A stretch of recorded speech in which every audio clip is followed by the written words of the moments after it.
Welcome back to Chatter on the Wire. I figured it was time to finish up the second melt of the aluminum lawnmower parts my buddy gave me. I started with 117.1 pounds. That was including the 5-gallon buckets and the box and a few other pieces and parts, and there was a lot of extra metal on these, so it wasn't just clean aluminum at this point in time. But figured it was time to finally finish this video up, show you what I ended up with in the end, and give you a chance to critique my poor behavior on melting down next to this aluminum. Thanks for a few critiques out there by others, not specifically to me, but somebody else, and it got me thinking that I really do need to spend some time, build out a proper bench to have this on so that I'm not leaning over and or kneeling down on the ground next to molten aluminum. So this first melt that I'm doing is actually part of the slag from the previous one. There was 12.7 pounds of that last time, and I decided I would try to recoup some of that aluminum out of here. Not sure if it was going to be worth it at the time, and it did, but in the future I'm going to try to use some sort of flux or other means of pulling the aluminum out of that, because it was very time consuming to melt this down. So you can see here as I'm cleaning this out the first time, there's quite a bit of leftover slag here. The stuff that's coming off at this point in time though is quite a bit less aluminum. Some people have talked about it before. It's almost like an ash at this point in time, which is nice to know that I've actually got most of the aluminum out, but with that crucible being about 3/4 full, and now as I'm finishing this up it's only about 1/4. Like I said, this did become very time consuming, and I wasn't sure how dedicated I was to try to recoup this. So I should mention at this point, this is the same day that I did the largest aluminum coin on YouTube. So no, I do not wear the same outfit and shirt every day that I do melt, but here at this point now I'm cleaning it up for the second time, or is it third? I don't know. It all starts to blur together at some point here. Must be the second. Reloading it for the third time though, and finishing off the slag that I had. So at this point I've put almost 13 pounds or 12.5 pounds of aluminum slag into this, and hopefully we get something decent out of it once we finish this up here and move on to the first pour. So as I got ready to pour this first time, I remembered I hadn't actually turned on the camera. I had this problem multiple times throughout the day, and I was a little disappointed in the clarity on the pour. I did enjoy using this other camera to get kind of a close-up on it. The one problem with that though was looking at that very small screen, I couldn't actually tell how well in focus it was. So I continued to use these videos that I shot with the other camera throughout today's post here, but in the future I will try to make sure I use the viewfinder and possibly even hook up an external monitor so that I have a much better view on how clear it is and whatnot. It will take some time and effort as I play with some of these different tools to see how well things work out. But as you can see, the slag ended up being 4 bars here, so it ended up being well worth my time. Even though I wasn't real thrilled about it throughout prepping for this one. So I had a nice engine block here to put in there. It actually just barely fit once I put the lid back on, but it worked out quite nice to be able to put that large of a chunk of aluminum in and let it melt down all at once. This was one of 2 or 3 that size that I got to put in over the course of the day. I think we will see some of this others coming up, but I did have to kind of watch what I was doing there, and I am going to have a lot of cleanup afterwards in the foundry for aluminum that did not fit in the crucible there. So getting ready for pour number 2 here. Once again, kneeling down right next to molten aluminum while I'm cleaning this out. Just a good reminder, not a great idea. So we're prepping for pour number 2 here. Everything should be clean, and we'll jump to another camera angle here just in a moment. Once again, like I said, had a problem with forgetting to turn that on. So ended up with another nice pour, another small set of ingots here. I was having a hard time figuring out how much aluminum to actually put in the crucible at each period of time. I didn't have quite as much as I did the previous time, but I also didn't want to end up doing a pour like I'd had to do with the coin earlier in the day, which had this thing almost to the brim and was a little more weight than I wanted to be supporting on something like that with just a pair of pliers. Time to melt engine block number 2 down here. Like I said, it was nice having some of these larger chunks. The one problem with doing it this way though is I couldn't add any other pieces there, and as you can see I'm struggling a little to get that to stand up so that a large chunk of it wasn't hanging over the crucible, so that as it did melt it dripped down into the fire. So we've done 2 pours at this point in time. Now it's time for cleanup, getting ready to make pour number 3. I had a bad tendency over the course of the day to keep dripping molten aluminum on the grass right there. Little by little you can see the smoke that's rising off of that. I think there's a good shot of that here later on where it goes, I won't say tragic, but a little worse. The wear and tear on the grass than I would normally like. Anyways, on to pour number 3 here at this point in time. I think we ended up with a little more on the ingots, but again, I'm pretty well keeping the same amount in the crucible each time, trying to make sure I don't overload it at all and cause myself any extra pain throughout this process. So the foundry stayed pretty warm at this point in time, but at this point I decided to go ahead and add a bit more charcoal to it. This had worked out quite well earlier in the day, and one difference on this melt compared to previous melts is I do have the hairdryer up on full blast, which has actually worked out quite well for me because it's kept things moving along at about a 10-15 minute interval between pours. So no longer do I have any large parts to melt down. I had to go to a lot of the smaller parts. The cool thing on this though is it's much easier to load a whole bunch of those up and periodically add some other large pieces in on top of that.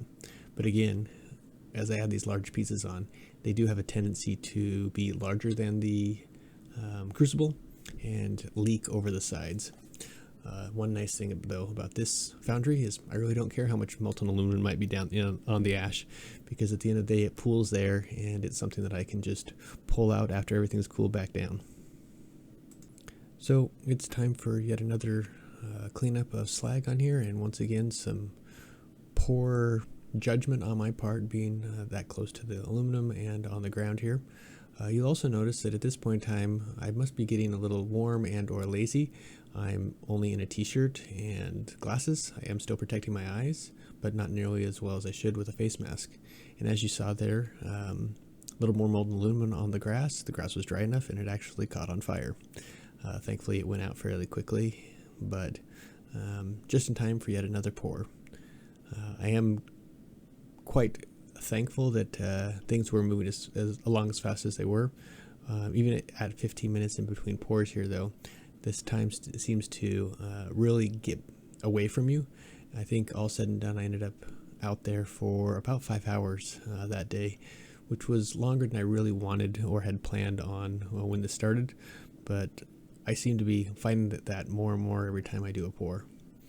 By the time you get everything up and running on temperature, there's no point in getting lazy and calling it a day early. This pour actually I did quite a bit better on, or worse depending on how you want to look at it. Overloaded the crucible a bit more and ended up with 7 ingots. So 4 pours down at this point in time, and trying to do a voiceover on this actually is kind of funny because my computer has a tendency to bog down quite a bit as it's doing some of the video in video, and so to me I'm sometimes anywhere from 5 to 10 seconds behind and have to go back and do some modifications, but it's kind of fun. Anyways, you can see the crucible as it's coming out there, red hot initially, and I have kind of learned at this point in time as I'm trying to clean out these extra metal parts to pick it up and shake the spoon. It does have quite a few holes in it and lets the molten aluminum actually roll back through.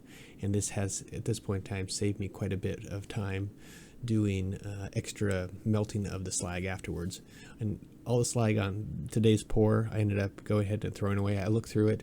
There might have been one or two chunks that I kept, but it just wasn't worth holding on to all of it again and remelting it like it was the previous time. And I think that part of that had to do with the fact that I was pumping more air into it, and I actually had the temperature a lot hotter, which allowed it to release some of this aluminum that may not have been in previous melts. Only ended up with 6 ingots on this one, so a little less full on the crucible that time. Kind of more of where I would like to be, somewhere in that 5 to 6 limit, just to make sure I don't splash anything out here. That's one thing I have been grateful for. I have not actually had an incident like that. I was stupid a few weeks ago and drug my knuckles across one of those bricks because I was leaning on the ground, and leaning out past that, lost my balance and just barely touched my knuckles to one of those cinder blocks, and ended up with a nice burn or possibly even upcoming scar. We'll see. At this point in time, it's healed. Hopefully it stays that way and doesn't actually really scar, but it was a good reminder of how even half a second of stupidity can really turn out badly for you. Just a second ago, you saw me sprinkle a whole bunch of light salt on that. I honestly don't know how well that works as a flux or anything else. I know when I was starting out a few years ago, a lot of people were using it. I have found that utilizing that, and it may be quite honestly anything, if I were to use sawdust or something like that, I think what it really ultimately does is provide a layer up on the top of the molten aluminum for some of those impurities to bond to, and then with those impurities bonded to that instead of some of the other aluminum, it allows the aluminum to drop out. I don't know, not really my world, but I will say that for me, adding that to this helped make sure that the slag I was pulling off at this point in time did seem a lot less dense with aluminum, but again, that could have also been just because of the temperature that the foundry was at this point. And I have to admit, going back or looking back at this, I really wish I would have brought out the temperature gauge and actually checked what the temperature was in the foundry today. I do plan on looking at a future infrared one, since the infrared one I have currently only goes up to like 600 degrees Fahrenheit. But I haven't got around to buying that, since I do have a nice wired one that seems to work quite well, or well enough for what I'm doing. So at this point in time, we've done 6 pours. We're coming up on the 7th and last one. You will notice there that I am dunking the whole tray into the water. I was having a hard time getting the ingots to cool down enough, especially when I was pouring 6 or 7 at a time, but between pours. The time was just short enough, and the temperatures starting to get warm enough in the summer here that it wasn't working out quite as well as it used to for the pours, and so I ended up just dunking the whole thing. Once I dunked it, I did make sure that I actually held it back up over the fire, got all the moisture out of it, and got it completely dried off before I decided to turn around and utilize it again for the next aluminum pour. But you can see that I got even laxer here as the day went on. I'm not even wearing the mask at this point. Granted, melting aluminum, I don't think I need to worry about the mask. I've been using it more in the past, specifically because of the charcoal and smoke. And at this point in time, the foundry was warm enough. I really wasn't getting a lot of that smoke coming out of there. I did have a bit of a sore throat off and on for the next few days, which I typically do after I've been doing this, anytime I'm stupid enough not to wear the mask. But once I get into melting brass or anything with zinc, I will have to make sure that I am keeping that on the whole time. We'll see if I can remember that in the future. If not, feel free to call me out on it. Okay, here comes our 7th and last pour for the day. Nothing specifically special about this one, again, except for me being lax on my safety gear here. But it has been good to find different means of collecting aluminum over the past, actually probably about 3 years. I've been happy with getting some engine parts here to have a little different quality of aluminum than just aluminum cans. I do need to get back out there and melt down another bag and a half of aluminum cans one of these days. I am looking forward to my new gas foundry that is actually due to ship next week. I did follow up with the builder on that one, so I'm looking forward to that, and we'll do an unboxing here in the near future on that. So that pretty well does it for today's melt. Now it's time to actually start stacking these up, see how much I had, and then start looking and weighing it all up in the end.